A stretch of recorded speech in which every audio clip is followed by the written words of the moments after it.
Tumbling is a huge component of both cheerleading and gymnastics. I myself was a cheerleader for 6 years while I was in school, and I gotta say my favorite part about it was tumbling. But before you can do round-off back handspring back tuck passes and all that fun jazz, you gotta start with the basics. You gotta start from the beginning. And the first thing you're gonna learn while tumbling is a back walkover. So let me demonstrate this. Today I'm going to teach you how to do a back walkover by showing you stretches, exercises, and proper form.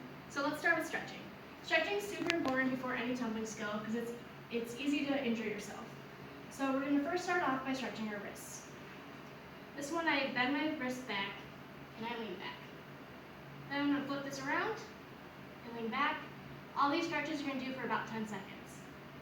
Now we're going to put our wrists together and we're going to do a nice circle both ways. After our wrists are stretched, we're going to stretch our shoulders. We're just going to do like the basic ones you learned in gym class.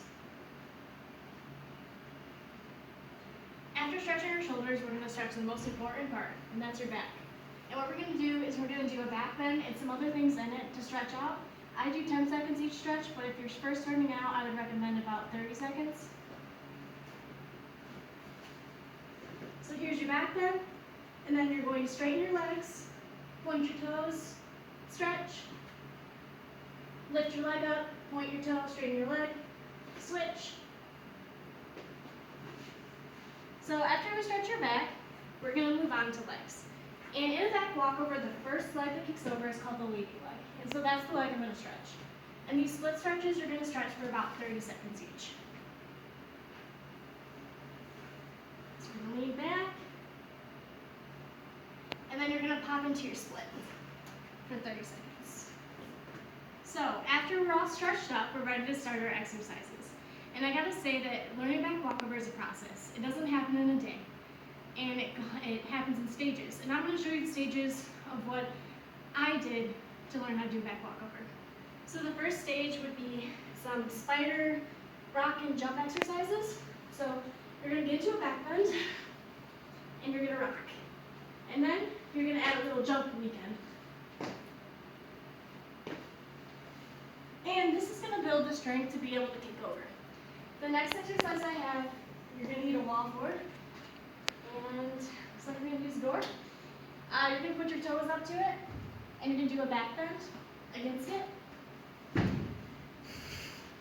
And then with the opposite leg of your leading leg, you're going to get a firm grip, and you're going to kick over. And I wouldn't recommend using a door. It's probably not safe. But the next one we're going to do, which I also don't have anything for, or I do, is going to be an elevated kick over. So you're going to do the same thing. Put your feet against the object, preferably a chair mat, not something like this, and you're going to kick over. And then after that, we can start off with the actual back kick over, which I'm going to demonstrate. So back bend, and just kick over. Alright, so now that I taught you the back kick over, I want to say that I don't want you doing a back kick over. I don't want you getting the habit of it. I want you to do one continuous back walkover. And so that leads me into my proper form category. In a back walkover, it should be one continuous motion.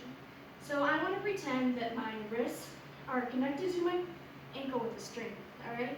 So as my wrists come back, I want my leg to come up. And in a perfect back walkover, as your hands hit, your leg should be directly up.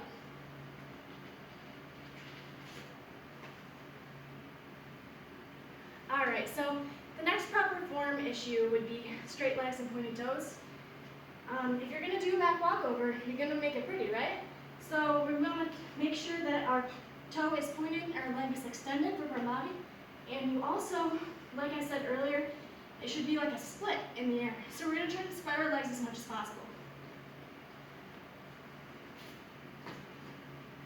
Now, it's been 2 years out of the game for me, so I don't know if mine is perfect splits, but just keep in mind it should be, okay? And so let's compare that to an ugly back leg back walkover. It's just terrible, okay? So the next proper form issue that I have is snapping down.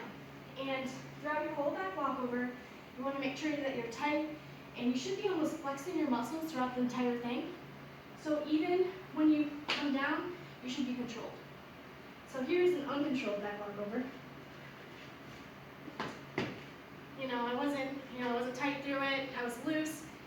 And this is a controlled back walkover. All right, so we're gonna snap up, we're gonna keep tight with everything and everything we do in the back walkover. And not only does it make it look prettier, but it also makes it a lot easier. So that concludes my proper form tips. And today I taught you how to do a back walkover by showing you stretches, practice exercises, and proper form.